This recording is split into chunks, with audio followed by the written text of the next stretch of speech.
Bakit may pagkain na naman dito? May message pang kasama. Teka, galing na naman ba ito kay Marvin? Oo pinabibigay niya sa'yo. Lara naman, di ba sabi ko sa'yo wag mo nang tanggapin yung bigay niya? Binasad ko na siya. Nakakahiya naman kung tanggap pa rin ako ng tanggap ng mga galing sa kanya eh. Baka isipin pa niya, pinapaasa ko pa siya. Ang kulit eh. Lagi siyang pumupunta rito kapag wala ka pa. At saka niya ako pipilitin tanggapin yung mga bigay niya. Iabot ko raw sa'yo. Hindi niya ako tinitigilan hanggat hindi ako pumapayag. Si Marvin talaga? Hay! Oh, sige. Kapag nakita ko siya, sasabihan kong huwag ka nang kulitin. Pasensya ka na ha. Naaabala ka pa tuloy. High school pa lang ay matalik na kami magkaibigan ni Lara. Para nang araw kaming pinagbiyak na bunga. Dahil kahit nang tumuntong kami ng koleyo, magkasama pa rin kaming dalawa. Sa tagal na namin magkaibigan, marami na kami napagdaanan. Kaya naman ngayong nasa 3 taon na kami sa kursong education, akala ko wala nang makakasira pa sa matibay naming samahan. Marami ang nagtataka kung bakit kami malapit ni Lara. Gayong magkaibang-magkaiba naman ang ugali namin. Masayahin kasi ako at palakaibigan. Habang marami naman na nangingilag kay Lara dahil sa pagiging mataray niya. Pero siguro totoo nga ang kasabihang opposites attract. Dahil magkasundo kami sa maraming bagay. Naiintindihan ko naman kung bakit ako yung pinupuntahan ni Marvin eh. Ako yung best friend mo. Siyempre, alam niyang mahalaga yung opinion ko sa mga manliligaw mo. Kaya nagpapalakas yun sa akin. Kaya nga laging tagdalawang serving din yung pagkain na dala niya. Kunwari concerned din sa akin. Pero ang totoo, nagpapadagdag lang yun ng pogi points sa'yo. Sana all na lang talaga may Mr. HRM na masipag na magluto at maghatid ng masarap na pagkain. Para naman maramdaman ko rin na may isang taong lagi akong iniisip at inaalala. Sira! Huwag mo na nga akong tuksuhin. Alam mo namang magkaibigan lang talaga kami ni Marvin. Kaibigan? Willing naman yung tao na maging kaibigan mo. Ikaw lang ang may ayaw. Sure ka talaga, Bes? Wala ka talagang kahit nakatiting na nararamdaman para sa kanya? Kahit konti lang, wala? As in? Oo, wala nga. Wala talaga. Alam mo namang hindi ko pa naiisip ang tungkol sa bagay na yan. Gusto ko munang unahin ang pag-aaral ko. Pati na rin yung part-time job ko sa fast food chain. Lalo pa ngayon, kailangan na ni Lolo ng maintenance medicine. Kulang na nga ang 24 oras ko, dun pa lang. Kaya wala talaga akong time para sa mga ligaw-ligaw at boyfriend-boyfriend na yan. Sabi mo eh. Oh, ba't parang hindi ka naniniwala? Hindi naman sa hindi naniniwala. Naninigurado lang ako kasi nagsiselos ako. Magkakaroon na naman kasi ako ng kahati sa best friend ko. Baka kapag nagka-boyfriend ka na, mawawalan ka na lalo ng time para sa akin. Nag-guilty ako sa sinabi ni Lara. Mula kasi na makatanggap ako ng scholarship na may kasamang part-time na trabaho, hindi na kami masyadong nakakapag-usap. Sa tuwing nagkakasama naman kami, sa halip na magkwentuhan at magkumustahan, ginagamit namin ang oras sa pagre-review para sa daily quizzes at exams. O kaya naman sa paggawa ng projects at paghahabol ng requirements. Dahil sa sobrang pagkaabala ko, tulog na lang talaga ang natatanging pahinga ko. Pwede ba namang isang tabi na lang kita ha? Best friend kaya kita. Parang kapatid na ang turing ko sa'yo. Hindi mangyayari ang iniisip mo, Bes. Sorry ha, kung hindi na kita nasasamahan palagi. Busy lang talaga ako. Hindi bale, babawi ako sa'yo. Promise. Okay ka lang? Ano ka ba? Para namang hindi tayo mag-best friend niyan. O kumain ka na ng dala ni Loverboy. Parang nakakahiya naman kung kakainin ko to. Ha? Ang OA mo naman, Glessy. Masamang tumanggi sa grasya. Pagkain naman to, hindi mamahaling bagay. Tignan natin kung anong luto to. Beef broccoli at mushroom. Sosyalin. May dessert pang kasama. Ang haba talaga ng hair ng best friend ko. Sana all na lang, sana all. Kung ayaw mo kay Marvin, ibalato mo na lang siya sa akin para ma-experience ko rin yung ganito. Loka-loka! Hindi ko naman pag-aari yung tao. Pag-aari mo naman ang puso niya. Uy! Ang hyper mo ngayong araw ha? Nakainom ka ba ng gamot? Kumain na nga lang tayo. Fine. Nagugutom na rin naman ako. Oo nga pala. Munti ko na makalimutan, may dala rin akong kanin at ulam dito. Hindi man kasing sosyal nang galing kay Marvin, special pa rin dahil ako nagluto. Special pork adobo na tuyo. Tikman mo. First time ko lang lutuin yan, sana magustuhan mo. No harsh comments ha, alam mo namang balat sibuyas ako. Ako na nga lang ang makikikain, magiging choosy pa ba ako? Pero napansin ko, parang nahihilig ka yata sa pagluluto. Di ba ayaw na ayaw mong nagluluto? Kasi sabi mo, nangangamoy ulam ka pagkatapos. Ha? Dati yon. New hobby ko na to ngayon. Nakaka-relax kasi. Tinikman ko ang ulam na dala ni Lara. Pero napakunot ng noo ko nang may malasahang konting pait. Dahil ayoko masaktan ng damdamin niya, hindi na lang ako nagkomento pa. At tahimik na lang inubos ang pagkaing hinanda niya para sa akin. Kahit nung uminom ako ng tubig, parang may naiwang pa ring pait sa dila ko. Nawala na tuloy ang pagdadalawang isip ko na kainin ang pagkain galing kay Marvin. Chocolate lava cake ang dessert. Tamang-tama para pampaalis ng naiwang pait. Sumilay ang maliit na ngiti sa gilid ng labi ko nang makita ang pulang hugis puso na icing sa ibabaw ng cake. Wala akong kamalay-malay sa ngiti kong yun. Pero nahuli yun ng matalas na paningin ni Lara. Isang madilim na ekspresyon ang dumaan sa mukha niya, na agad din namang nawala bago ko pa makita. Agad na napawi ng matamis na tsokolate ang pait na nalalasahan ko. Natuwa naman ako at mas lalong in-enjoy ang bawat subo ng cake. Nang bigla na lamang akong may nakitang isang maliit na langaw na dumapo sa kamay ko. Napatili ako at winasiwas ang kamay para maitaboy ang pesteng insekto. Ew! Langaw! Bakit may langaw dito? Ayun pa oh! Ay, kadiri!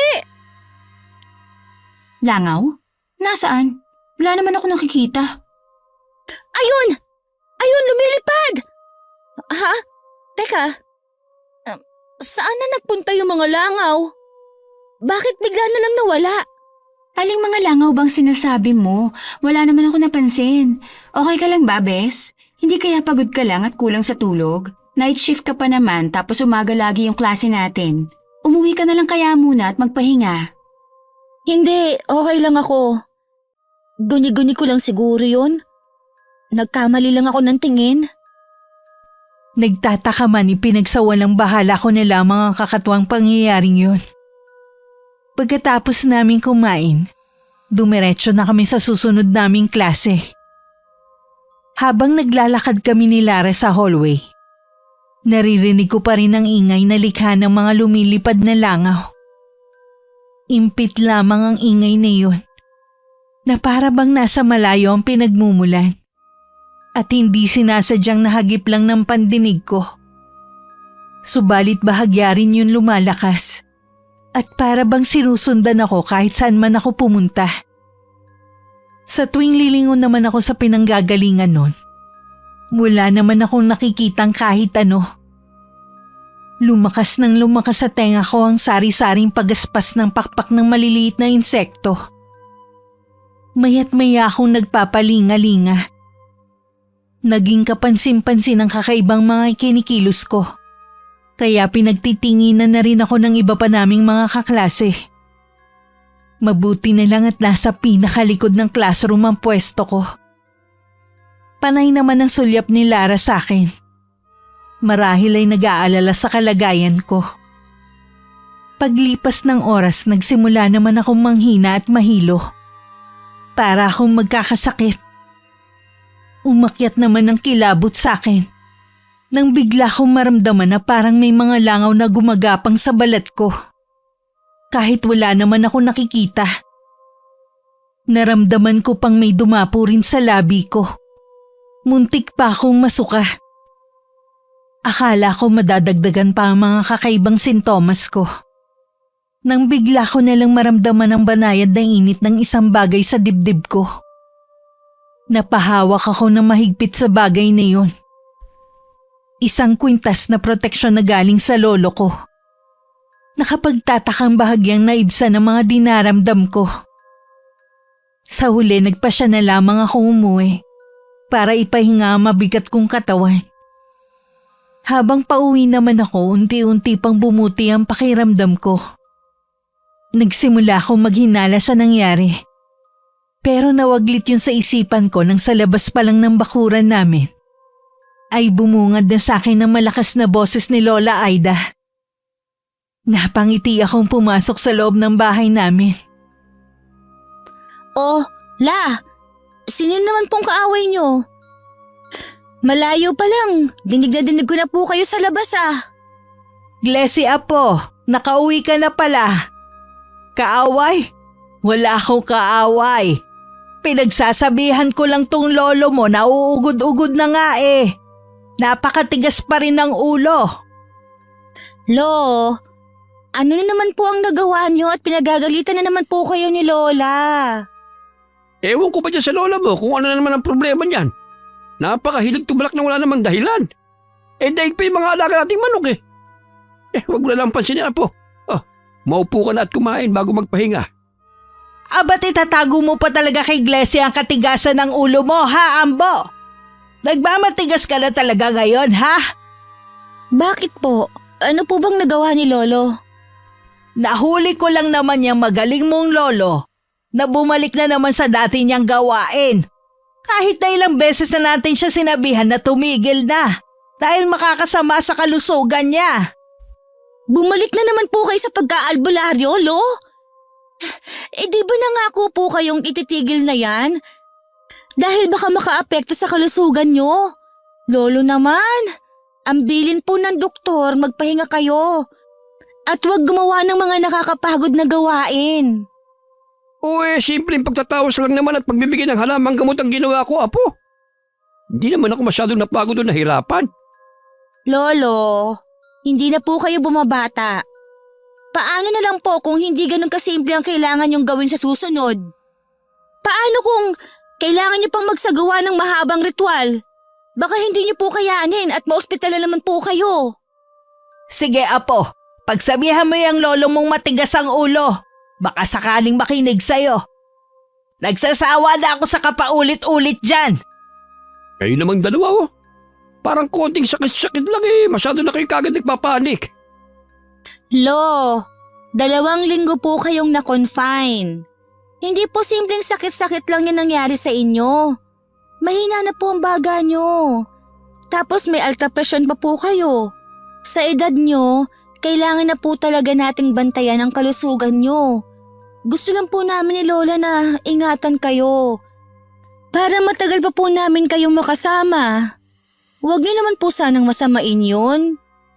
Hindi naman sa minamasama kung pag-aalala niyo sa akin ng lola mo. Pero sana'y mapagbigyan niyo rin ako. Kahit paminsan-minsan lang. Gusto ko lang naman na kahit papaano makatulong pa rin ako sa ibang nangangailangan ng tulong ng isang katulad kong albularyo. Gusto ko rin naman sanang makatulong sa gastusin natin sa pang-araw-araw. Lalo na sa pambili ko ng mga gamot ko. Sa edad kong to wala nang gustong kumuha sa akin bilang karpintero. Ang pag-aalbularyo na lang ang alam kong gawin. Kapag wala akong ginagawa, pakiramdam ko wala na akong silbi pa sa mundo. Lolo, hindi po kayo dapat nag-iisip ng ganyan. Gumagawa rin naman po kayo ng mga gawaing bahay at tinutulungan si Lola sa pagtitinda ng merienda. Hindi naman po porket wala kayong naiaambag na pera ibig sabihin na agad wala na kayong silbi. Sa ibang paraan lang kayo tumutulong at nag-aambag. At saka, ang tagal nyo na rin pong naghanap buhay para sa amin nung malakas pa po kayo. Hayaan niyo pong kami naman ang mag-alaga sa inyo. Tama ang apo natin, Ambo. Sapat na para sa akin ang pagtulong mo sa pagtitinda ng ginataang halo-halo at sa kakalamay araw-araw. Isa pa, naging mabuti kang padre de pamilya ng napakaraming taon. Hindi man nagtapos ang mga anak natin sa pag-aaral, nagawa naman nating itaguyod sila.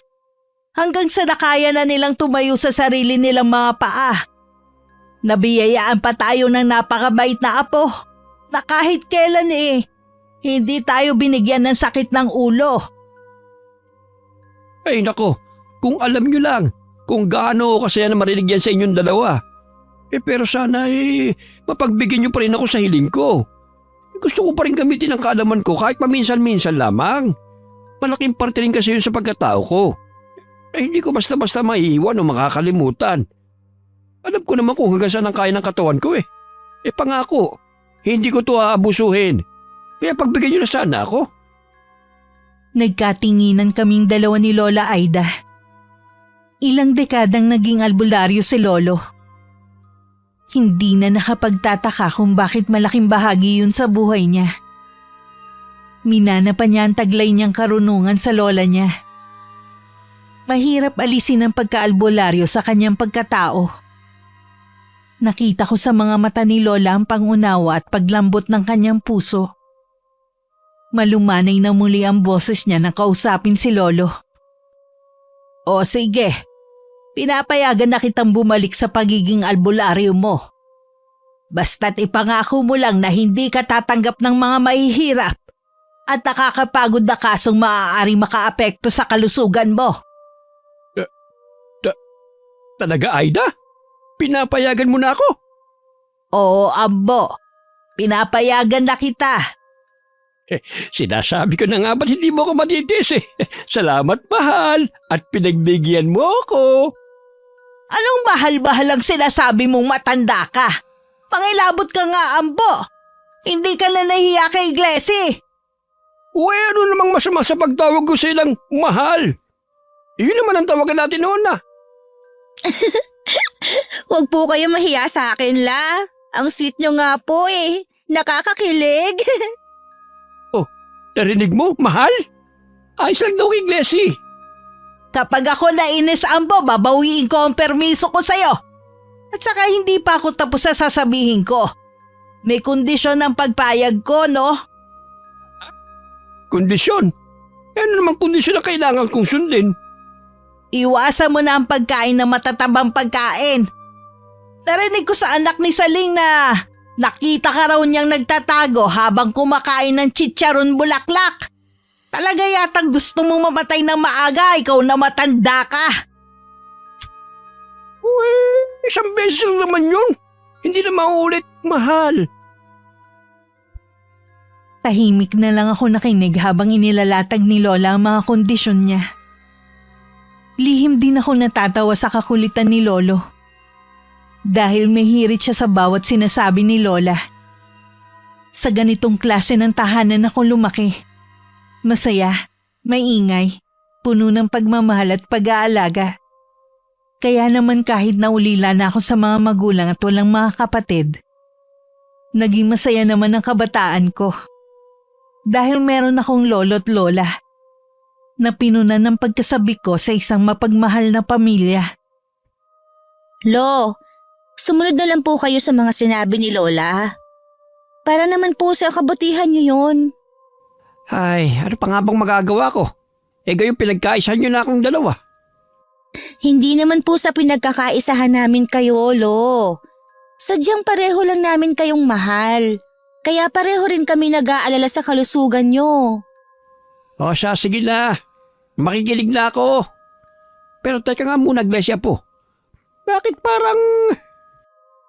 Ilang segundo akong tinitigan na mataman ni Lolo na para bang may inoobserbahan sa akin. Pamilyar ang paraan niya ng pagtitig na yun. Para akong pasyente na nasa opisina ng doktor. Bigla tuloy akong kinabahan. Ano po yun, Lo? Bakit ganyan po kayo makatingin? Nasa na yung binigay ko sa yung proteksyon? Lagi mo bang suot yun gaya na sinabi ko sa'yo? Suot ko po lagi. Hindi ko nakakalimutan. Kinapa ko ang kwintas na nakasabit sa leeg ko at saka hinubad yun. Saka ko lang naalala na bigla yung uminit kanina. Sa isang dulo nito nakatali ang isang maliit na pouch na gawa sa pulang tela. Isang makinis na bato ang laman nun. Ngunit laking gulat ko na lang nang buksan ko ang pouch. May mga pekas na itim na ang bato sa loob. Hala! Paanong…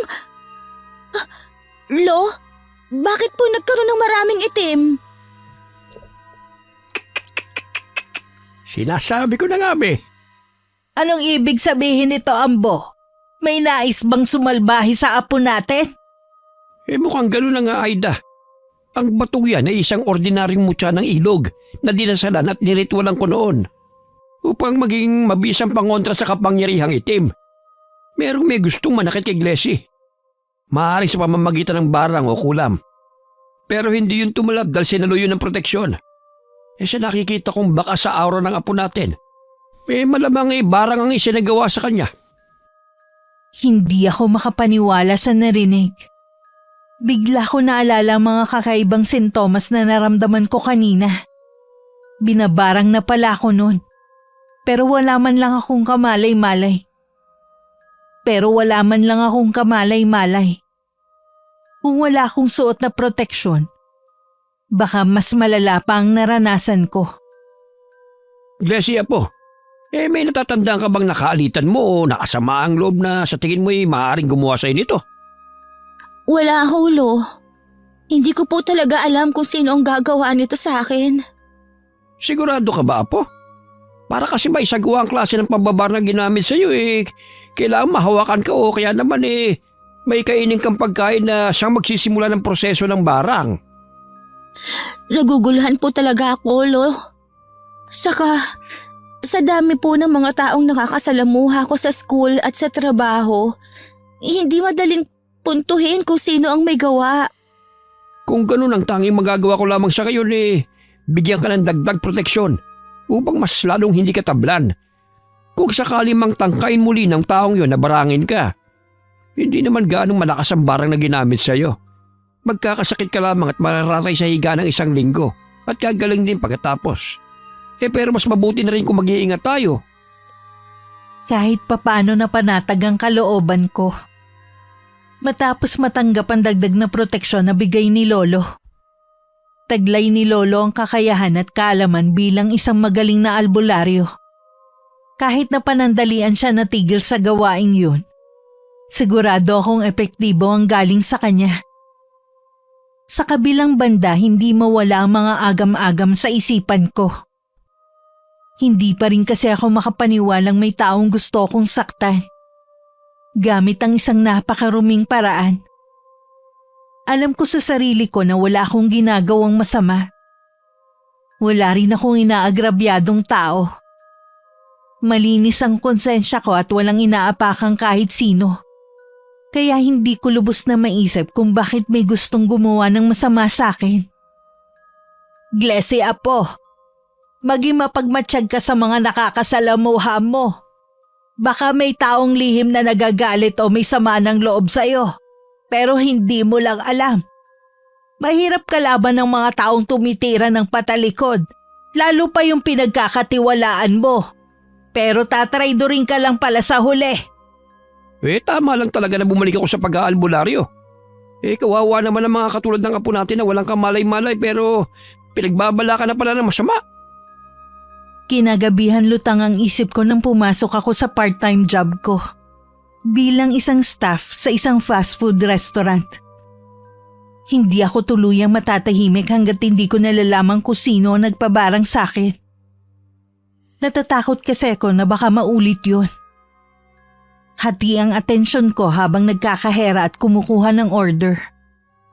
Kaya hindi ko agad nakilala kung sino ang lalaking nakatayo sa harap ng counter. Hi, Glessy. Mabuti naman, maayos ka na. Marvin? Anong ginagawa mo rito?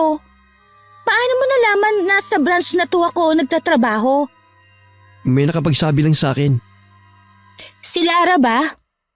Siya lang kasi nakakaalam kung saan ako naka-assign eh. Si Lara nga pero Huwag ka sana magagalit sa kanya. Ako kasi yung nagpumilit na sabihin niya sa akin. Hindi naman ako galit. Nasurpresa lang ako na nakita kita dito. Nagkataon lang. Nabalitaan ko kasi na umabsent ka raw bigla dahil sumama ang pakiramdam mo. Nag-alala ako. Kaya lang wala naman akong paraan para kumustahin ka. Sinubukan ko ring hingin kay Lara ang number mo. Pero hindi niya binigay sa akin. Tama lang ang ginawa ni Lara. Hindi ko talaga binibigay ng basta-basta sa iba yung number ko eh. Pero bakit ka ba nandito? Ang totoo niyan, naisipan ko lang dito kumain kasama yung mga kaibigan ko. Hindi ko naman nakalain na makikita nga kita. Pero okay na rin yun. At least nakita ng dalawang mata ko na ayos ka lang. Hindi na ako mag-aalala. Ganun ba? Okay naman ako. Wala naman akong sakit. False alarm lang yun kanina. Salamat sa concern. Wala yun. Natural lang naman sa kaibigan na mag-alala. Buti na lang talaga dito namin naisipan kumain. O-order ka na ba? Ang sama na kasi ng tingin ng supervisor namin eh. Kailangan ko nang bumalik sa trabaho. Anong order nyo? Bibigyan ko kayo ng discount. Tila may isang maliit na kamay ang banayad na humaplos sa puso ko. Dahil sa ipinakitang pag-aalala ni Marvin. Pero hindi ko rin napigilan na mailang dahil sa presensya niya. Hindi lang naman si Marvin ang unang lalaki na ligaw sa akin at binasted ko. Pero siya lang ang nagkaroon ng kakaibang epekto sa akin. Dahil wala pa akong karanasan sa pag-ibig, hindi ko agad lubos na naintindihan ang tunay kong nararamdaman. Sa dami ng customer at pinagawa sa akin ng bisor namin, nawala rin naman sa binata ang isip ko. Nang muli ko siyang maalala, bakante na ang mesa nila at mukhang kanina pa sila nakaalis. Mag-aalas 2 ng madaling araw na matapos ang shift ko. Ako lang mag-isa ang naghihintay sa terminal ng jeep. Madalang ang dumadaang sasakyan ng ganong oras. Kaya namomroblema ako kung paano makakauwi agad. Nagulat na lang ako nang biglang may pumaradang motorsiklo sa harap ko. Kinabahan ako bigla at maglalakad na sana palayo. Pero bigla ko narinig ang isang pamilyar na boses na tumawag sa pangalan ko. Hatid na kita, Glessy. Marvin? Anong oras na? Akala ko kanina ka pa nakauwi. Malapit lang dito yung bahay ng isa kong tropa eh. Doon sana ako makikitulog. Kaso bigla ulit akong nagutom eh. O-order sana ulit ako ng cheeseburger at fries. Pero nakita kitang mag-isa lang dito sa terminal. O ano, hatid na kita? Wag na. Makakaabala pa ako. Nakakahiya naman. Wala to. Ako naman nag-offer eh. Kaya okay lang kahit abalahin mo ko ng abalahin. Mas gusto ko nga yun eh. Ikaw talaga, Marvin. Masyado ka mapagbiro. Pero wag na nga. Salamat na lang sa offer. May dadaan pa namang jeep dito eh. Okay lang sa akin maghintay. Sigurado ka? Oo nga. O sige, sasamahan lang kita rito hanggang sa makasakay ka. Para hindi nakakatakot kasi mag-isa ka lang eh. At saka para sigurado rin akong safe ka. Ano ba? Hindi na kailangan. Sanay naman na ako sa ganito eh. Hindi lang naman to yung unang beses na na-assign ako sa late shift. Next month, baka 6 a.m. naman yung labas ko. Hindi na alanganing oras para sumakay. 6 a.m.? Eh di ba 7 a.m. ang pinakamagang time ng klase sa school natin? Paano yun? Diretso pasok ka na kahit wala ka pang tulog? Oo, ganun talaga. Kailangan magtiis. Diyan talaga ako bilib na bilib sa'yo eh. Sobrang sipag mo.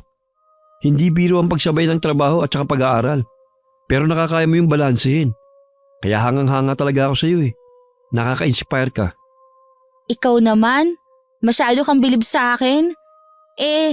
Natural lang naman na gawin ko to kasi may mga pangarap akong gustong matupad. Kahit naman sinong may pangarap, kayang tiisin at harapin ang lahat ng pagod at hirap. Magtagumpay lang. Diyan ka nagkakamali, Glessy. Hindi lahat ganyan ang mindset. Yung iba kasi puro lang pangarap, pero kulang naman sa gawa. Tapos sila pang may ganang mainggit sa success ng iba. Hihilahin ka pa nila pababa. Bihira mga taong kagaya mo, kaya dapat proud ka sa achievements mo. Deserve mo yan, kasi pinagpagura mo yun lahat eh. Huwag mo naman ako masyadong purihin. Pumapalakpak na ang tenga ko oh. Pero, bakit mo ba ginagawa ito, Marvin? Hindi ba sinabi ko na sa'yong hindi pa ako handang magka-boyfriend? Hindi mo kailangan mag-overthink sa ginagawa ko. Wala akong ibang motibo rito. Gusto ko naman siguro na safe ka. Kahit pa sinong kaibigan kong babaeng nakita ko mag-isang naghihintay sa isang madilim na terminal, mag-o-offer din akong ihatid sila pa uwi. Hindi ko naman special, no? Ikaw JGSS ka. Natawa na lang ako sa sinabi ni Marvin. Hindi siya nakakabagot kasama. Dahil kahit mapagbiro siya, may sense pa rin siyang kausap. Napahaba ang kwentuhan namin. At napag-usapan pati ang kanya-kanya naming pamilya. Ang mga pangarap na gusto naming maabot. Pati na rin ang mga plano namin sa buhay. Lalo pa naming nakilala ang isa't isa. Komportable ako sa kanya. Ramdam ko kasi ang senseridad sa bawat salita. Gayon din ang respeto niya sa akin bilang babae. Parang ang bilis lang lumipas ng oras habang magkasama kami. Bahagya pa ako nagulat sa biglang pagdating ng jeep. Napabilis ng tibok ang puso ko habang pinapanood ko si Marvin na kumakaway sa akin. Habang lulan ako ng papalayong jeep. Kinaumagahan maaga akong pumasok ng school. Sa pathway pa lang sa entrance gate, nakasalubong ko na si Lara. Gulat na gulat ito nang makita ko. Leslie? Paano? Oh, okay ka lang? Oo naman. Ba't parang nakakita ka ng multo? Ako lang to, bes. Ano kasi? Di ba masama pakiramdam mo kahapon? Di ba sabi mo pa nga magkakasakit ka pa yata pero bakit parang magaling ka na ngayon? Masama talaga ang pakiramdam ko kahapon. Pero okay na ako ngayon. Nagawa na ng paraan ni Lolo. Buti nga naagapan eh. Ikinuwento ko lahat kay Lara. Maging ang tungkol sa di kilalang tao na nagpabarang sa akin. Nanlalaki ang mga mata niya habang nakikinig. Na para bang hindi siya makapaniwala sa mga sinasabi ko. Dati palang albularyong lolo mo? Akala ko ba karpintero siya? Karpintero nga, pero albularyo rin siya. Hindi ko ba nasabi sa'yo? Maraming nakakakilala kay Lolo sa lugar namin dahil mahusay siyang albularyo.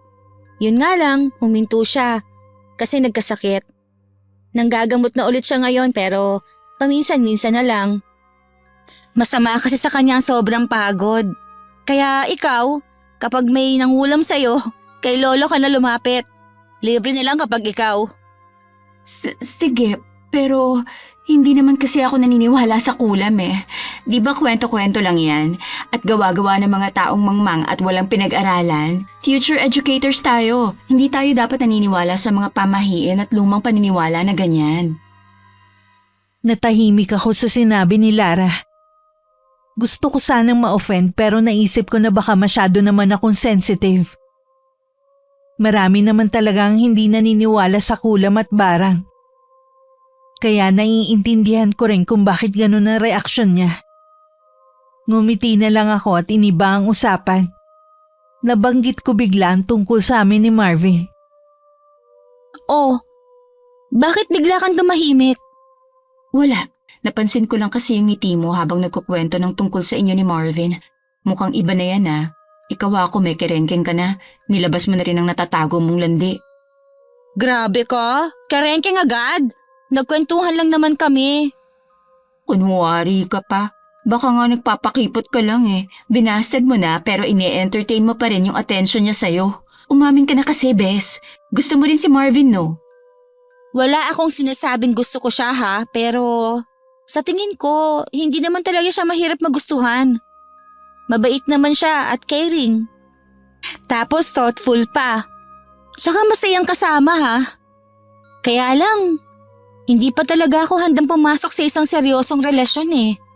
Saka na lang kapag nakagraduate na tayo. Hindi ko sasabihin sa kanya pero kung makakapaghintay siya ng ganun katagal at kung sakaling manliligaw pa siya ulit, sasagutin ko siya. Biglang sumambako lang mukha ni Lara. Nagulat ako at natigilan sa biglaang pagbabago ng emosyon niya. Ilang segundo niya akong tinitigan ng diretso sa mga mata. Hindi ko alam kung bakit bigla ko nalang naisip na parang ibang tao ang kaharap ko. Bakit, Lara? May nasabi ba akong masama? Hoy! Magsalita ka naman! Wala to. Naiinis lang ako kasi buti ka pa sigurado makakagraduate ka na next year. Eh ako, parang malabo yata. Ha? Bakit naman malabo? Akala ko ba sabay tayo? Wala ka namang back subjects, di ba? Wala. Pero ang problema ko yung pambayad ng tuition para sa next sem. Hindi na kasi magpapadala ng pera si mama. May sakit daw kasi yung kinakasama niya sa Canada. Kailangan nila ng malaking halaga para sa surgery na gagawin. 1 taon na lang naman eh. Siguro naman, pwede nilang gawa ng paraan. Baka may iba pa kayong mga kamag-anak na pwedeng hingan nyo ng tulong. Tapos, babayaran mo na lang kapag nakagraduate ka na at nakahanap ng trabaho. Ayoko nga humingi ng tulong sa kanila. Yung mga kamag-anak namin sa side ni Papa bago pa sila magbigay, ang dami munang sasabihin. Nakakarindi. Tapos yung sa side naman ni Mama, aalilain ka para sa napakaliit na halaga. Inoferan ako ng pinsan kong lalaki na mag-live-in nanny sa kanila. Hindi ako pumayag, no? Napakakukulit at sutil kasi ng mga anak nun. At saka baka manyakin pa niya ako. Nasa ibang bansa rin kasi yung asawa eh. So, anong balak mo? Nag-iisip pa nga ako. Ay, buti ka pa sagot ng tita mo yung tuition mo. Kaya kahit maliit lang ang scholarship allowance mo hindi ka naman namumroblema sa pambayad ng tuition. Tapos wala pa silang ibang ine-expect sa'yo maliban sa grades mo. Sana may ganyan din kaming kamag-anak. Kaso wala eh. Maswerte talaga ako sa tita ko. Wala pa akong naririnig kay tito at sa mga pinsan ko. Malaki rin ang utang na loob ko sa kanila. Dahil nagbibigay talaga sila basta sa pag-aaral ko. Hindi ko tuloy alam kung paano ko sila mababayaran. Huwag mo nang problemahin yon. Hindi naman sila nagpapabayad, diba? Choice naman nila yung pagtulong sa'yo. Kahit na, pinaghirapan pa rin nila yung perang pinapadala nila. Sobra-sobra naman ang meron sila. Kaya nga sila nakakapagbigay pa. Basta tanggapin mo lang. Hindi ako sang-ayon sa sinabi ni Lara. Pero para hindi na humaba ang usapan, hindi na lang ako sumagot. Hindi ko rin maiwasang mapatanong sa sarili ko kung masyado lang ba ako nag-iisip. Kanina ko pa kasi napapansin na para bang may iba pa siyang gustong ipakahulugan sa mga salitang binibitiwan niya. Baka kasi hindi naman yun ang intensyon ni Lara at ako lang talaga ang naglalagay ng mali siya. Palihim ko siyang inobserbahan. Salubong pa rin ang kanyang kilay at parang malalim ang iniisip. May nababakas akong pagkabahala sa kanyang ekspresyon na baka dala lang na napipintong pagtigil niya sa pag-aaral. Part-time job na lang ang hanapin mo. Kahit sa call center mag-apply ka. Total, English major naman tayo. Glessy naman, alam mo namang English Carabao lang ang kaya ko. Hindi naman ako kasing galing mo mag-English. Sa interview pa lang, bagsak na ako. Wala naman kasi ako ng utak mo. Ay, bakit kasi hindi ako kasing talino mo? Hindi naman ako matalino eh. Nag-aaral lang. Nako, Bes, tama na ang pagpapahumble. Nag-aaral din naman ako pero kahit anong gawin kong aral laging pasang-awa pa rin ang mga score ko sa quiz at exam natin. Bobo kasi ako. Ano ka ba? Huwag mo sabihin yan. Ikaw pa ba magda-down sa sarili mo? Tsaka, sa English ka lang naman nahihirapan. Hindi naman porke hindi ka magaling mag-English, ibig sabihin hindi ka matalino. Hindi lang talaga yon ang forte mo. Magaling ka naman sa ibang bagay eh. Sisiw nga lang sa'yo yung math subjects natin. Tila hindi tumatalab ang kahit na anong gawin kong pagpapagaan sa loob ni Lara. Ilang araw nang nananatiling masama ang timplada niya. Halos hindi na nga siya makausap ng maayos. Dahil parang lagi siyang galit at maiksi ang pasensya. Pakiramdam ko pa pasimple niya akong iniiwasan. Lalo kasing naging madalang ang pag-uusap namin. Iniisip ko lang na problemado siya, kaya mas gusto niya mapag-isa.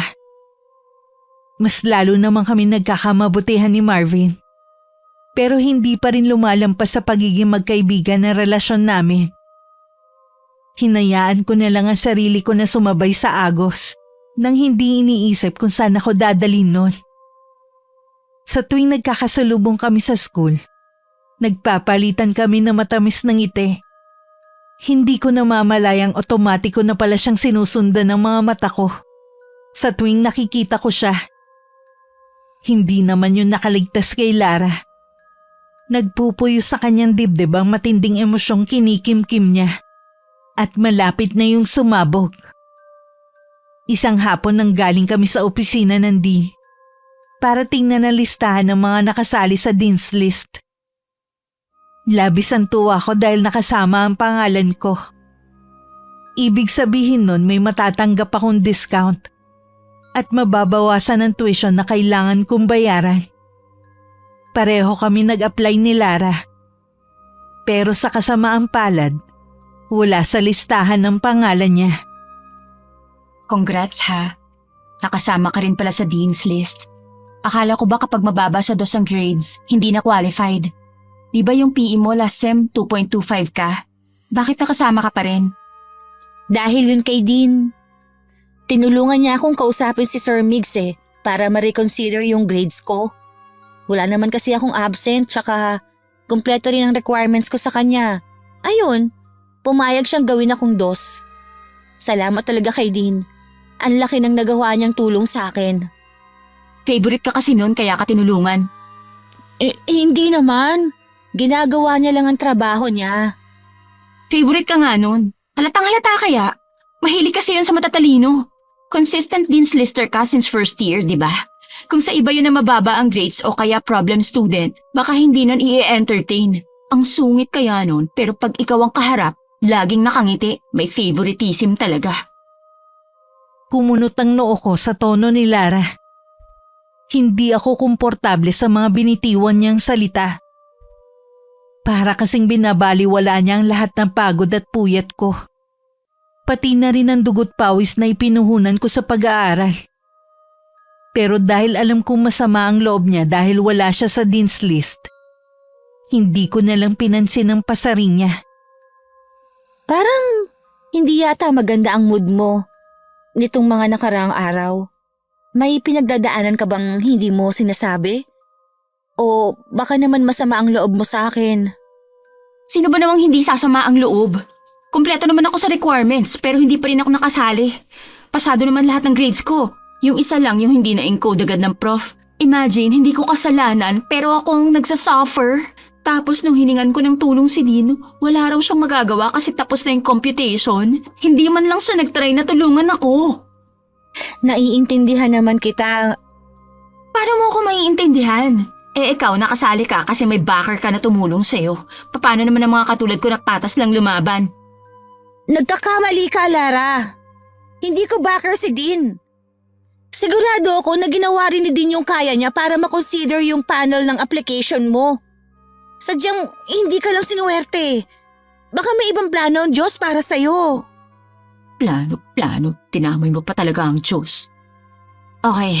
Sorry, Glessy, kung ikaw ang napagbubuntunan ko ng sama ng loob ko. Stress lang kasi ako masyado kasi hindi ko alam kung saan ako kukuha ng pera pang enroll next sem. Ayoko kasing tumigil sa pag-aaral.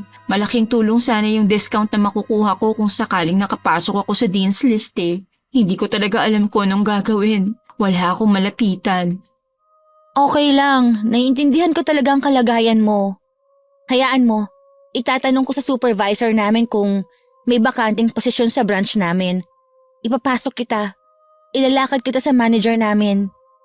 Huwag na, hindi na kailangan. Tara na, malilate na tayo sa klase natin.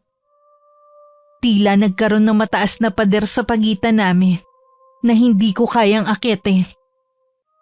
Alam kong masama ang loob sa akin ni Lara.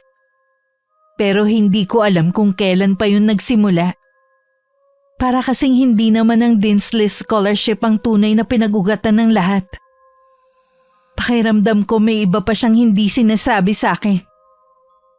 Nangako ko sa sarili ko na kakausapin ko siya ng masinsinan para maging malinaw ang lahat sa amin. Ayoko namang magkasira kami dahil lang sa isang simpleng hindi pagkakaunawaan. Lingid sa kaalaman ko, mas marami pa palang inililihim sa akin si Lara. Ay Lara, kumusta naman ang araw mo? Kumpleto na ba dahil nakita mo ako?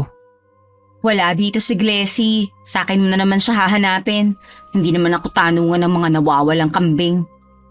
Oh, bakit para yata ang init ng ulo mo ngayon? Sino kaaway natin ha? Tara, samahan kita. Resbakan natin yan. Wala akong kaaway. Nagsasawa lang ako sa buhay ko. Lagi na lang kasi akong extra nakikisampid sa main character na lagi na lang panalo sa buhay. Madali niya nakukuha ang gusto niya, samantalang ako kung ano-ano pang kailangan pagdaanan. Pero bigo pa rin sa huli. May kanya-kanya naman kasi tayong timeline. Hindi mo kailangan magmadali. Makukuha mo rin ang gusto mo, pero sa tamang panahon. Kaya hindi mo rin dapat kinukumpara ang sarili mo sa iba. Basta may sipag at tiyaga ka, at kung sasama mo rin ang dedikasyon, balang araw darating din ang time to shine mo. Pag nangyari yon, ikaw na ang main character. Pwede ba? Hindi ako naniniwala sa mga pakonsuelo de bobong yan. Kaya please, manahimik ka na lang. Mukhang malalim ang pinaguhugutan mo. Gusto mo bang umalis na lang ako para mapag-isa ka? Hindi, huwag ka munang umalis. Mag-usap muna tayo, Marvin. Gusto mo pa rin ba si Glessy? Hindi ka pa rin ba sumusuko sa kanya? Bakit naman ako susuko? Wala pa naman siyang boyfriend. Saka lang ako susuko kapag nakakita na siya ng lalaki mag-aalaga at magmamahal sa kanya. Pero hanggat wala pa, hindi ako mawawala ng pag-asa na magustuhan din niya ako.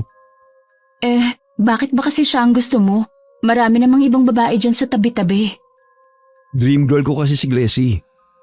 Sa kanya ko nakita yung mga katangian na hinahanap ko sa isang babae na pwede kong makasama habang buhay.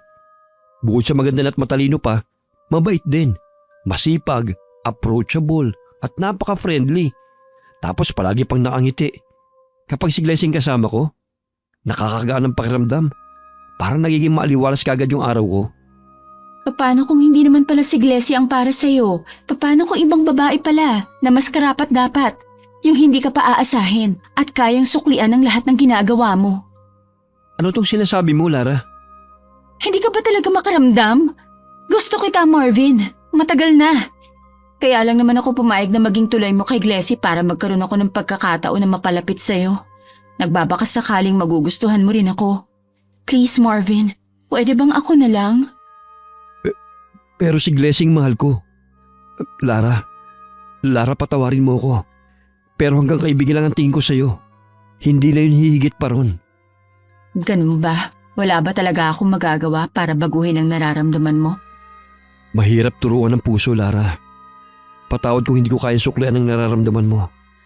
Sadyang hindi ako lalaki nakalaan para sa'yo. Makakahanap ka pa na mas karapat-dapat kaysa sa akin. Pero ikaw ang gusto ko, Marvin. Pero hindi ikaw ang gusto ko, Lara. Kundi si Glessy. Patawarin mo ko. Hindi ko akalaing hahantong tayo sa ganito Pero Lara, sana hindi maapektuhan ng pangyayaring to ang pagkakaibigan niyo ni Glessy.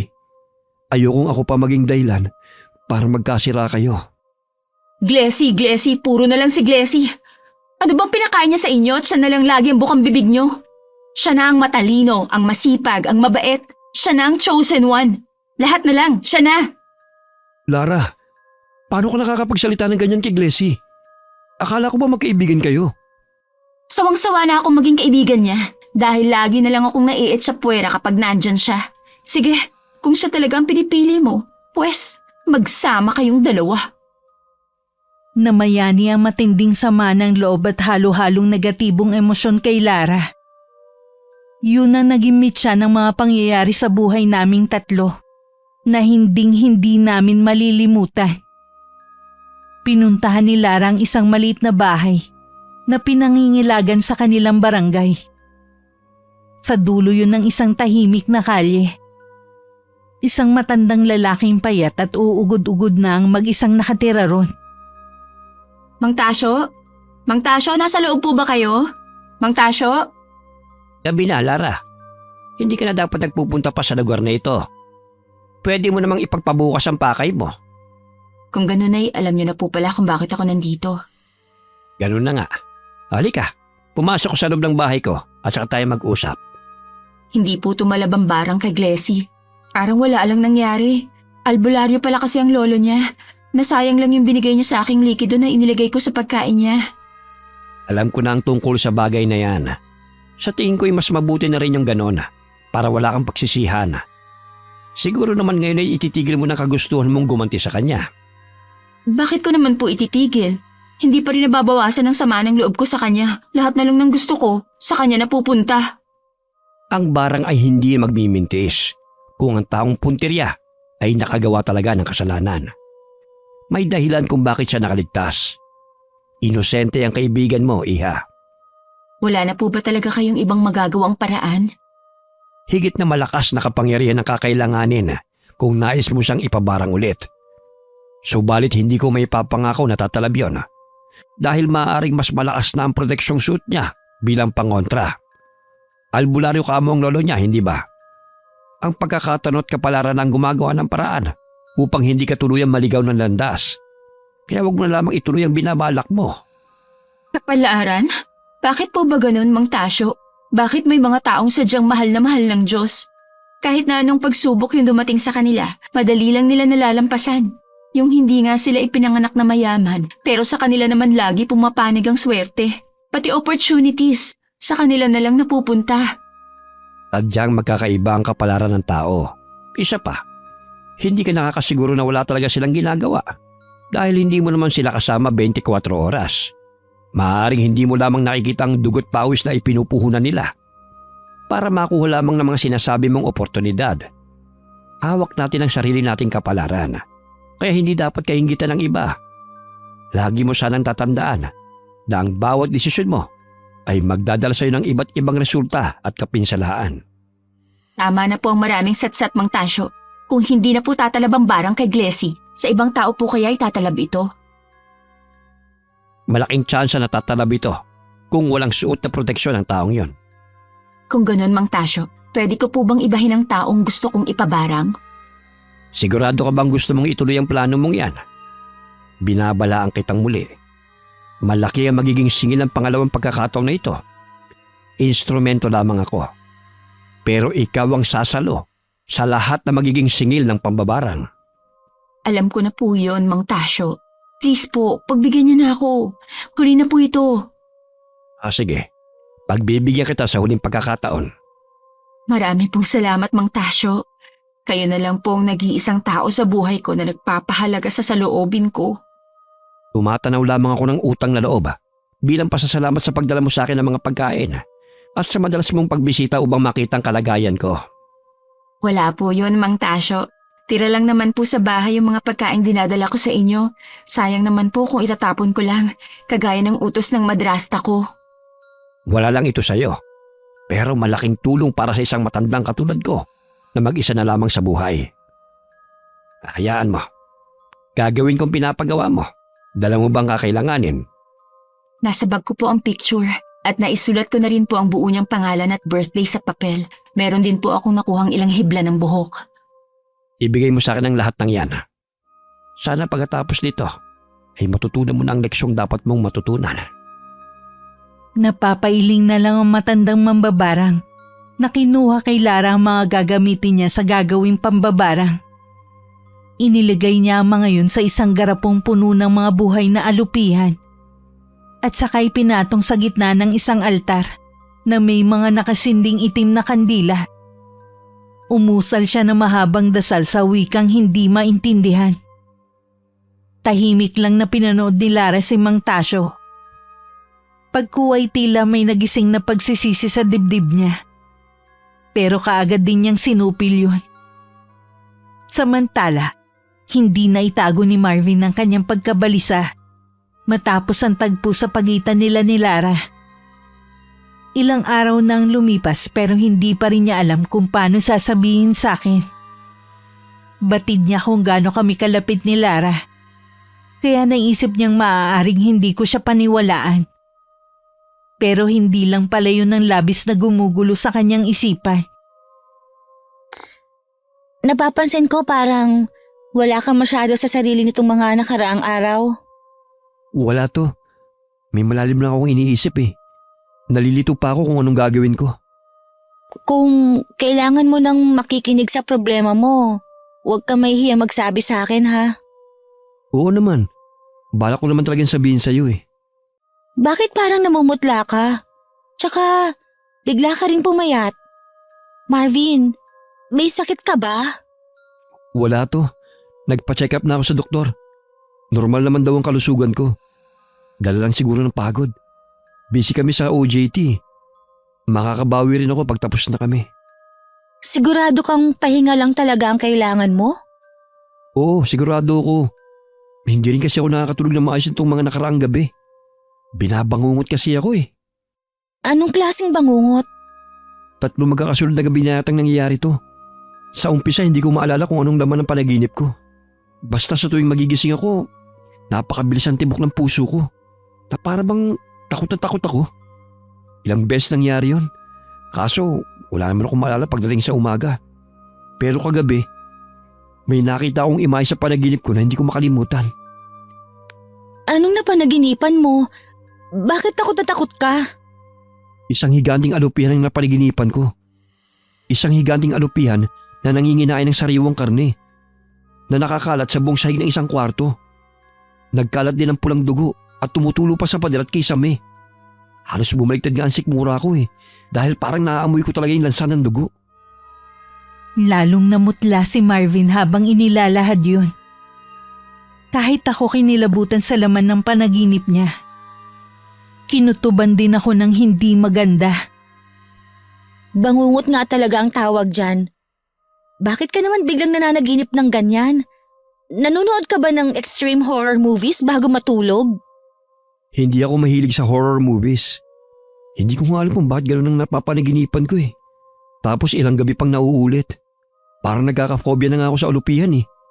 Minsan kasi parang nai-imagine ko na may malilit na alupihan na gumagapang sa loob ng katawan ko. Baka hindi na yan simpleng bangungot lang. Anong ibig mong sabihin? Baka binabarang ka na, Marvin. Ano? Barang? Oo, barang nga. Nakakatakot yon dahil kapag binarang ka, matinding sakit talagang mararanasan mo. Katawan kasi at isipan ang pinupuntirya noon. Naniniwala ka pala sa ganun? Albularyo ang lolo ko kaya naniniwala ako. Ang mabuti pa, sumama ka sa akin. Dadaling kita kay lolo para naman… Pasensya na, Glessy. Pero hindi kasi ako naniniwala sa ganyan eh. At saka, ayoko naman sa ganitong parang pa kami unang magkikita ng pamilya mo. Pero Marvin… Alam ko nag-aalala ka at gusto mo kong tulungan. Magpapacheck up muna ako sa ibang ospital. Bangungot lang naman ang iniinda ko eh. Malayo sa bituka.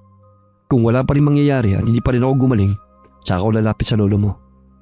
Ay, sige, ikaw ang bahala. Kahit na hindi mapalagay ang loob ko, nirespeto ko pa rin ang desisyon ni Marvin. Gayunpaman sa paglipas ng mga araw, mas lalo lamang siyang lumalala. Marami ang nakapansin sa naging pagbabago ng katawan niya. Unti-unting lumalalim ang nangungusap niyang mga mata at naging humpak ang kanyang mga pisngi. Nawala ang sigla ng kanyang matikas na katawan. Na tila ba isang malakas na ihip lang ng hangin, ay liliparin na siya nito. Hanggang sa hindi na siya pumasok sa school. Dahil sa labis na pag-aalala, nawala sa isip ko si Lara. Noon pala'y lihim na nitong pinapanood ang pagkabalisa ko, na para bang isa akong nakakaliw na palabas sa TV. Doon na siguro ni Lara na nagtagumpay si Mang Tasyo sa ginawang pambabarang kay Marvin. Natupad nga ang kagustuhan niyang makagante. Pero wala siyang makapangkasiyahan sa tagumpay na yon. Isa sa mga kaibigan ni Marvin na nakapagsabi sa akin kung saan ang address ng bahay nila. Hindi ako nagpatumpik-tumpik pa at agad na pinuntahan yon. Ang ina at 2 nakababatang kapatid ni Marvin ang sumalubong sa pagdating ko. Puno ng takot at pangamba ang kanilang ekspresyon. Dala ng hindi maipaliwanag na dinaranas ng binata. Pangatlo sa 5 magkakapatid si Marvin. May sarili ng pamilya ang panganay nila. Habang ang pangalawa naman ay isang nurse sa Amerika. OFW naman sa Middle East ang kanilang ama. Dahil 2 miyembro ng pamilya nila ang nasa abroad, Nakaluluwag sila sa buhay. Subalit ang masaya nilang tahanan ay nababalot ngayon ng takot at lumbay. Pinapasok ako ng nanay ni Marvin at saka dinala sa silid kung saan siya nakaratay. Sinabi sa akin ng nanay ni Marvin na sa kahit saang ospital pa ito ipatingin, walang nakikitang negatibong resulta ang mga doktor. Kaya sa huli pinapauwi na lamang sila. Halos may statwa ako sa kinatatayuan nang muling makita si Marvin. Kaawa-awa ang itsura niya. May mga kakaibang butlig na kulay pula at itim na tumubo sa iba't ibang parte ng kanyang katawan. Ang ilan sa mga to ay tila pumutok at nagsimula ng maging sugat na nagnanaknak. Iyon marahil ang pinagmumulan ng kakaibang amoy na bumabalot sa buong kwarto. Napatakip ako ng bibig upang pigilan ng hikbi na nais ko mawala. Ngunit bigo ako. Mabagal na nagmulat ng mata si Marvin. Halatang nanghihina siya. Pero pinilit niyang bumangon at maupo sa higaan para harapin ako. Gracie, ikaw ba yan? Ako nga, Marvin. Pasensya ka na at matagal akong walang paramdam. Hindi mo kailangang humingi ng tawad. Alam ko na kung anong pinagdaanan mo. Pero Marvin, bakit hindi mo sinabi sa akin? Bakit hinayaan mong umabot ka sa ganitong kalagayan nang hindi mo man lang nalalaman? Tahan na, Gracie. Mas lalo akong nahihirapan kapag nakikita kang umiiyak. Sorry kung hindi ko nasabi sa'yo. Natatakot kasi ako eh. Akala ko kasi bilang na ang mga araw na ilalagi ko sa mundo. Ayoko lang na idamay ka pa sa pinagdadaanan ko. Bakit?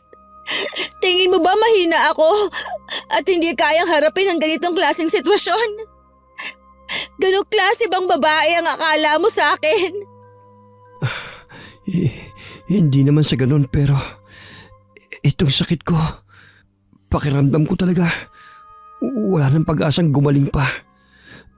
Ayoko makita ka nasasaktan sa mga huling sandali ko. Pakiramdam ko talaga wala na akong pag-asang gumaling pa. Ayoko makita ka nasasaktan sa huling sandali ko. Ibig mo bang sabihin, kung hindi ko pa nahanap ang tirahan niyo, hahayaan niyo na lang na mawala ka sa mundo nang hindi ko malalaman? Hindi ko alam na napakalupit mo pala, Marvin. Nagkakamali ka, Gracie. Hayaan mo ko magpaliwanag. Tama na! Saka na lang tayo mag-usap ng masinsinan kapag nalampasan na natin to. Kung sana'y sinabi mo agad sa akin na nangyari sa'yo, di sana'y natulungan din kitang makahanap agad ng paraan. Anong ibig mo sabihin, Gracie? Alam mo ba kung anong sakit ko? Sinabi ko na sa'yo nung una pa lang kung ano ang hinala ko. Hindi mo lang ako noon pinaniwalaan. Pero ngayon, siguro naman, handa ka na maniwala. Wala kang sakit, Marvin. Binabarang ka. Barang? Totoo ba talaga yun? Hindi ka pa rin ba maniniwala? Nangyayari na nga sa'yo. Ano pa bang gusto mong patunay na totoong barang, ha, Marvin? Hindi naman sa hindi ako naniniwala. Sadyang hirap lang na maunawa ng isip ko na ganun nga nangyayari sa akin. Na binabara nga ako. Pero sige, maniniwala na ako sa'yo. Kahit ano pang sabihin mo. Importanteng mapagaling ka sa lalong madaling panahon bago pa mahuli ang lahat. Dadalhin kita sa lolo ko. Sigurado akong matutulungan ka niya. Pumayag ang nanay ni Marvin na dalhin ko to sa lolo ko para mapagaling. Tila nakahanap ang ginang na munting liwanag ng pag-asa sa gitna ng makapal na kadiliman. Ipinagkatiwala niya sa akin si Marvin. Dahil kinailangan niya magpaiwan para bantayan ng 2 bata. Nangako naman siyang susunod agad. Umarkila kami ng sasakyan kaya madali kong nadala si Marvin sa bahay namin. Isang sulyap pa lang ni Lolo sa kanya. Napatayo na to agad at kinuha mga nakatagong gamit sa pag-aalbularyo. Mabilis niyang dinaluhan si Marvin. Habang ipinapaliwanag ko sa kanya ang lahat ng nalalaman ko tungkol sa kalagayan nito. Kaibigan mo lang pala lalaking to. Akala ko kasi nobyo mo eh. Ay! Lolo naman, hindi po ito ang tamang oras para magbiro kayo. Ano ba yan, Ambo? Saka ka na mag-usisa kapag magaling na ang nobyo ni Glessy. Huwag na po kayo manggatong la. Alam ko naman yun, Aida. Hindi ko lamang kasi maiwasan makuryoso. Dahil siya ang unang lalaking dinala sa atin ni Glessy. Hindi nga lamang para ipakilala bilang nobyo, kundi para ipagamot. Kumusta ho kayo? Marvin de Guzman po ang pangalan ko. Pasensya na po kung sa ganitong pagkakataon po tayo nagkakilala. Nako, wala kang dapat ipag-alala, Marvin. Dahil magagawan pa natin ang paraan ng kalagayan mo. Hindi pa natin maalis ang barang. Pero pwede naman tayong gumamit muna ng paunang lunas. Saka natin pag-usapan kung paano ito maalis ng tuluyan. Para mapabalik sa taong nagpabarang sa'yo. Medyo magiging masakit ang ilan sa proseso. Kaya tiisin mo lang muna, iho, ha? Para naman to sa kabutihan mo eh. Sinimulan na nga ni Lolo ang kanyang panggagamot. Saglit ako natigilan habang pinapanood ko ang ginagawa niya. Matagal ko na rin kasing hindi nakita ang panggagamot ni Lolo. Kaya parang naninibago ako. Bahagyang kumalat ang usok mula sa tuyong dahon ng sambong na sinindihan ni Lolo. Ginagamit niya yun upang gawing malinis ang mga elementong nagkalat sa paligid. Pagkatapos nun ay saka pa lamang siya nagsimula sa kanyang ritual. Ang mga salitang Latin na binibigkas niya ay may kakaibang ugong at ritmo. Natulala ako at napako ang mga mata kay Marvin na nakahiga sa isang papag. Nakapikit siya at mukhang nakatulog. Ngunit bakas pa rin sa kanyang mukha ang sakit na iniinda. Basa ng butil-butil ng pawis ang kanyang noo at napapabiling-biling siya sa kinahihigaan. Habang tinititigan ko siya, parang may naaaninag akong maliliit na anino na kung anong mahabang insekto na gumagapang sa buo niyang katawan. Sa tingin ko mga alupihan yun. Base sa laman ng mga panaginip ni Marvin. Naglaho silang lahat sa paningin ko nang bigla akong kumurap. Isang oras ang itinagal ng panggagamot ni Lolo. Pero mabilis lang na lumipas ang bawat minuto. Namalayan ko na lang na ibinaba ni Lolo ang mga hawak para magpunas ng pawis sa noo. Kaagad ko siyang nilapitan para umagapay sa kanya. Nang sulyapan ko si Marvin, payapa na ang kanyang ekspresyon. Ayos lang po ba kayo, Lo? Ayos lang ako, Apo. Napagod lamang ako sa ginawa kong panggagamot. Matanda na nga lang talaga ako at hindi na kasing lakas ng dati. Sorry po, Lo. Alam ko na ngang hindi na malakas ang kalusugan niyo pero binigyan ko pa kayo ng ganitong klaseng problema. Wala ito, Apo. Pahinga lamang ang kailangan ko at makakabawi rin ako kagad ng lakas. Hintayin muna natin magising ang kaibigan mo, ha? Saka ko ipapaliwanag ang susunod na gagawin. Hindi naman nagtagal at nagkamalay din si Marvin. Hindi siya makapaniwalang nagawa nga siyang gamutin ni Lolo. Bumalik na ang kanyang lakas. Pati ang mga butlig sa kanyang katawan ay halos naglaho na. Habang ang mga sugat naman ay nagsisimula na rin gumaling. Totoo ngang isa talaga kayong magaling na albularyo. Nagawa niyo po akong pagalingin. Maraming salamat po, Lolo Ambo. Huwag ka muna masyado magpakasaya, iho. Dahil hindi ka patuloy nakakalaya sa impluensya na ng barang sa'yo. Ano pong dapat kong gawin, Lolo Ambo? Kailangan mo munang makilala kung sino nagpabarang sa'yo at pilitin siyang bawiin ang ginawa niya. Hindi yun magiging madali. Dahil kapag binawi ang barang, doble ang magiging balik sa kanya. Hindi biro yun. Isang bagay pa pala ang pinagtataka ko. Parang pamilyar sa akin ang aura ng itinamahik ang ginamit sa iyo . Parang nakita ko na ito eh. Tama. Kung sino man ang taong nagpabarang sa'yo, ang siyang nagpabarang din kay Glecy noon. Nagimbal ako sa narinig. Ang pangyayaring akala ko tapos na ay may karugtong pa pala. Labis ang pagkabigla ni Marvin. Nang malaman muntik ko ring maranasan ang dinanas niya. Sumeryoso siya at tinitigan ako sa mga mata. Parang may gusto siyang sabihin sa akin. Pero nag-aalinlangan pa rin siya. Ibig sabihin ay isang tao lamang nagpabarang sa inyong dalawa. Matagal ko na pinag-iisipan ng tungkol sa nangyayari sa iyo, Apo eh. Sa palagay ko may kailangan kang malaman. Makakatulong din to kay Marvin, kaya mabuti pang sabihin ko na. Isang taong malapit sa inyong dalawa. Siya ang dapat niyong hanapin upang mabawi ang barang. Mukhang may ideya na po ako kung sinong may gawa. May ipagtatapat sana ako sa iyo, Glecy. Isinalaysay ni Marvin ang mga nangyari sa pagitan nila ni Lara. Pati na rin ang mga hinala niya rito. Nung una hindi ako makapaniwala. Pero unti-unti ko napagtagni-tagni ang mga palatandaang naipon sa likod ng isip ko. May gusto pala si Lara kay Marvin. Hindi ako makapaniwalang hindi ko agad naisip yun. Dahil sa tuwing siya ang laman ng usapin namin, nag-iiba ang ugali ni Lara. Nagkakaroon ng dobleng kahulugan ng salita niya. Pabago-bago rin ang kanyang emosyon. Dahil pala yun sa kinikimkim niyang lihim na pagtingin kay Marvin. Kaya pala parang nagsimulang magbago ang samahan namin simula nang magpakita ng interes sa akin si Marvin. Nagseselos pala siya at naiinggit sa atensyong ibinibigay nito sa akin. Parang gusto kong maiyak ng mga sandaling yun.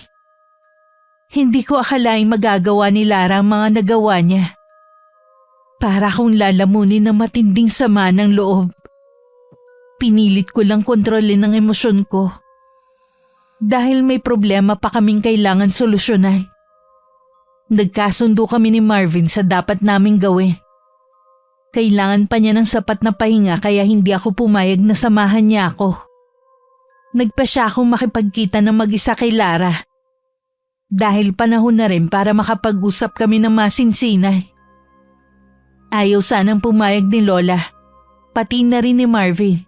Dahil baka raw mapahamak ako. Pero nang magsalita si Lolo, pumayag na rin sila. Huwag kayo mag-alala. Hindi masamang tao ang kaibigan ni Glecy. Nakagawa lamang siya ng isang malaking pagkakamali na dapat din niyang pagbayaran. Kahit na puno ng negatibong emosyon ang barang na ginawa sa inyong dalawa, wala yung intensyon na bawiin ang buhay niyo.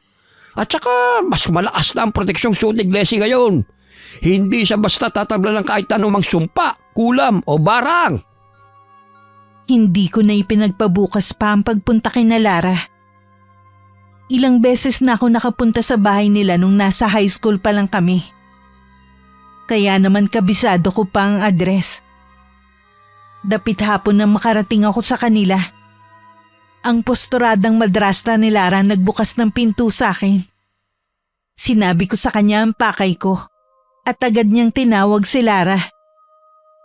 Walang bahid ng pagkagulat sa mukha ni Lara na makita ko. Tila alam na niyang darating ako. Malamig ang ekspresyong pinasunod niya ako sa bakanting lote sa likod ng kanilang bahay. At sa kanya ako hinarap. Bakit ka nagpunta rito? Anong kailangan mo sa akin? Bakit, Lara? Bakit nagawa mo kaming ipabarang ni Marvin nang wala naman kaming ginagawang masama sa'yo? Dahil yun sa'yo, Glecy. Ikaw ang may kasalanan ng lahat. Mang-aagaw ka kasi. Lahat na lang inagaw mo sa akin. Anong pinagsasabi mo? Wala akong inagaw sa'yo! Meron. Dahil ikaw ang malas sa buhay ko. Simula na maging kaibigan kita, nagkanda leche-leche ng lahat sa buhay ko. Ang pamilya ko, ang pag-aaral ko, ang opportunities na dapat para sa akin, pati si Marvin. Lahat yun inagaw mo sa akin, Glecy. Wala akong inagaw sa'yo! Bakit mo sa akin sinisisi ang mga bagay na wala naman akong kinalaman? Ako ba ang nanghimasok sa pamilya mo? Ako ba ang hindi nag-aral ng mabuti? Ako ba ang walang sapat na kakayahan at walang kusang baguhin ang sarili? Sabihin mo nga! Bakit sa akin mo sinisisi yan? Dahil kung wala ka, sa akin dapat mapupunta ang lahat ng sayo. Akin naman dapat yun eh. Sawang-sawa na akong mabuhay sa anino mo, Glessy. Pati ba naman si Marvin? Wala ka nang tinira kahit ano para sa akin. Naririnig mo bang sinasabi mo? Kahit wala ako, kung hindi para sa'yo ang isang bagay, hindi yon basta-basta lang mapupunta sa'yo. Lalo na kung wala ka namang ibang ginagawa, kundi ang gumawa ng gumawa. Aminin mo na lang kasi na nilamon ka na ng inggit mo. Oo, naiinggit nga ako sa'yo. Hindi ko kasi maintindihan kung bakit ako yung buhay pang mga magulang, pero hindi ko naman maramdaman ang pagmamahal nila. Hindi ko rin maintindihan kung bakit walang kahirap-hirap sa'yo ang mga bagay na gusto kong gawin. Bakit pati ang lalaking gusto ko, ikaw lang ang nakikita. Kami naman ang unang nagkakilala. Pero ikaw ang minahal niya. Nahihirapan akong tanggapin yon, Glessy. Tama na, Lara. Walang kwenta ang usapan natin. Hindi rin yun ang ipinunta ko rito. Bawiin mo na ang barang kay Marvin! Ano naman ang mapapala ako kung gagawin ko yun? Aray! Bitawan mo nga ang braso ko! Bawiin mo na, Lara! Aray, bitaw sabi. Oo na. Babawiin ko na. Sasamahan kita sa mambabarang na ginamit mo. Hindi na kailangan. Hindi ko hinihingi ang permiso mo. Fine. Sumama ka kung yan ang gusto mo. 3 kalye ang nilakad namin para marating ang bahay ng mambabarang. Nagulat pa ako nang makitang nakatayo ito sa labas ng pinto, na para bang hinihintay kami. Tumango ito sa amin at saka nagpatiuna sa loob ng bahay nito. Tahimik kaming sumunod ni Lara. Nais mo na bang bawiin ang barang? Opo, Mang Tasyo. Pakiusap po, bawiin nyo na. Sinabi ko na sa yung doble magiging single sa'yo, hindi ba? Ilang taon ng matinding kamalasan ang mararanasan mo. Desidido ka pa rin bang bawiin ito? Ilang segundong hindi nakasagot si Lara. Kaya akala ko hindi niya tutuparin ang sinabi niya. Mabuti na lang at nagkamali ako. Opo, Mang Tasyo. Buo na po ang desisyon ko. Bawiin nyo na ang barang nyo kay Marvin. Sige, Iha. Ipinapangako ko simula bukas. Mawawala na ng tuluyan ang lahat ng epekto ng kapangyarihang ginamit ko sa inyo ng nobyo mo. Marami pong salamat. Hindi ko na itinama pa ang sinabi niyang nobyo ko si Marvin. Ang tanging gusto ko lang kasi makaalis na sa lugar na yon. Pagka-uwi ko, ikinuwento ko kina Marvin ang lahat ng mga nangyari. Napapailing na lang sina lolo at lola sa narinig. Habang si Marvin naman ay nanatiling tahimik. Masakit para sa akin na nasira ang pagkakaibigan namin ni Lara. Pero hindi ko siya magawang patawarin dahil wala pa akong nakikitang pagsisisi sa mga nagawa niya. Hindi na kami nagpapansinan sa school. Lagi ko siyang nakikitang tulala at parang wala sa sarili. Hindi ko pa rin maiwasan na mag-alala para sa kanya. Akala ko nararanasan na nga ni Lara ang mga kamalasang sinabi ng matandang mambabarang. Pero nagkamali pala ako. 1 buwan na ang nakalipas nang bigla kong pinuntahan ni Lara. Ipinagtapat niya sa akin ang lahat ng mga nagawa niyang kasalanan sa amin ni Marvin. At saka taos-pusong humingi ng tawad. Ipinagtapat din niya naging kaugnayan niya kay Mang Tasyo, pati ang mga huling salita nito bago ito binawian ng buhay. Ayon kay Lara, 1 linggo matapos niyang bawiin ang pambabarang, pinuntahan niya si Mang Tasyo para maghatid ng pagkain. Pero naabutan niya itong naghihingalo. Mang Tasyo, ano pong nangyayari sa inyo?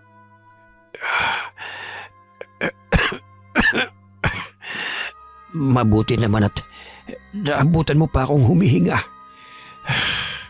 Nang sa gayon ay masabi ko sa iyo mga kailangan kong sabihin. Huwag niyo na pong piliting magsalita. Tatawag po ako ng ambulansya. Hindi na kailangan. Wala nang magagawa pang doktor sa kalagayan ko. Makinig ka na lamang sa ihahabilin ko. Huwag po kayong magsalita ng ganyan. Maraming salamat sa iyo. At kahit papano'y naging masaya ang mga huling araw ko sa mundong ito. Mabuti kang bata, Lara. Yun nga lang, nadadala ka sa mga emosyong sinasarili mo. Hindi masamang mainggit. Nasa iyo kung gagamitin mo ito bilang inspirasyon. O para makapanakit ng ibang tao. Sana sa susunod, gamitin mo na ito para paghusayin mo ang sarili mo. May naiwan akong kahon sa ibabaw ng malaking cabinet sa kabilang kwarto. Para sa iyong laman nun. Ikaw nang bahala sa lahat.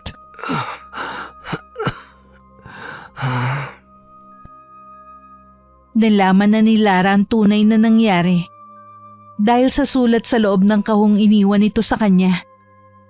Si Mang Tasyo pa lang sumalo ng karmang dapat sana kay Lara mapupunta.